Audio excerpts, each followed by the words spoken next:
అందరికీ హాయ్, నేను మీ Chandrika. Welcome back to my channel.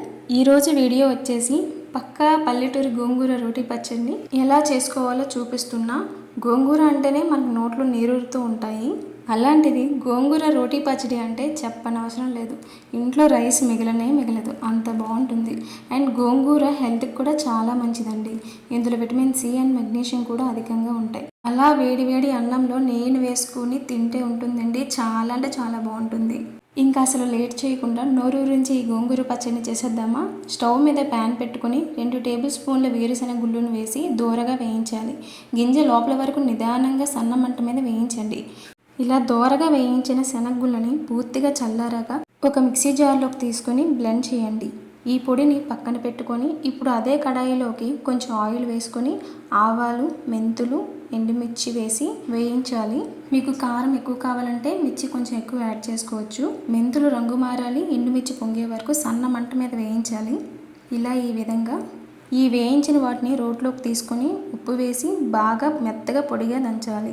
అలాగే ఒక చిన్న ఉల్లిపాయను 4 ముక్కలుగా కోసి పక్కన పెట్టుకోవాలి. అలాగే 2 పచ్చిమిరపకాయలు కూడా కోసి పక్కన పెట్టుకోవాలి.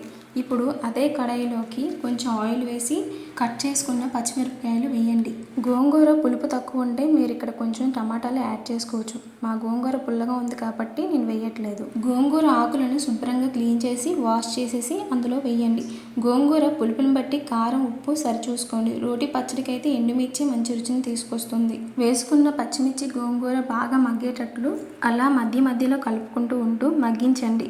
గోంగూరలో వచ్చే చెమ్మ లైట్గా ఉండేలా చూసుకొని నూనె పైకి తేలే వరకు వేయించండి. అలా చేస్తే గోంగూరలో ఉన్న జిగురు పోతుంది. పూర్తిగా డ్రైగా అయ్యేంత వరకు వేయించకూడదు. ఇప్పుడు స్టవ్ ఆఫ్ చేసి ప్యాన్ పక్కన పెట్టి చల్లార్చండి. ఇప్పుడు మళ్ళీ అదే రోట్లోకి కట్ చేసుకున్న ఉల్లిపాయ ముక్కలను వేసి కచ్చా పచ్చాగా దంచండి. తర్వాత ముందుగా బ్లెండ్ చేసి పెట్టుకున్న పల్లి పొడిని కూడా యాడ్ చేసి కొంచెం దంచండి. ఇంకా అందులో పూర్తిగా చల్లారిన గోంగూరను కూడా తీసుకొని దంచండి. మీకు దంచడం అవ్వకపోతే మిక్సర్లో అయితే లైట్గా కోర్స్గా గ్రైండ్ చేసుకోవాలి. ఉల్లిపాయను కూడా పచ్చగా గ్రైండ్ చేయాలి. నాకు ఇలా చేస్తుంటే పాత రోజులే గుర్తొస్తున్నాయి. మా నాన్నమ్మ అయితే రోట్లో పచ్చడి మొత్తం తీసేగా మిగిలిన దాంట్లో రైస్ వేసి అందరికీ తినిపించేది. ఎంత బాగుండేదో. ఏదేమైనా అలాంటి రోజులు మళ్ళీ రమ్మన్నా రావేమో.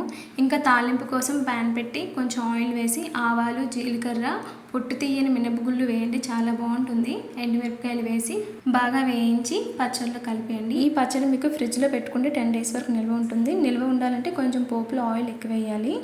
ఇంకా అంతే, ఎంతో కమ్మనైన రుచికరమైన గోంగూర పచ్చడి రెడీ అయిపోయింది. మీరు కూడా ట్రై చేసి ఎలా ఉందో నాకు తప్పకుండా కామెంట్ చేయండి. మళ్ళీ ఒక మంచి వీడియోతో కలుద్దాం. అంతవరకు సెలవు, బాయ్.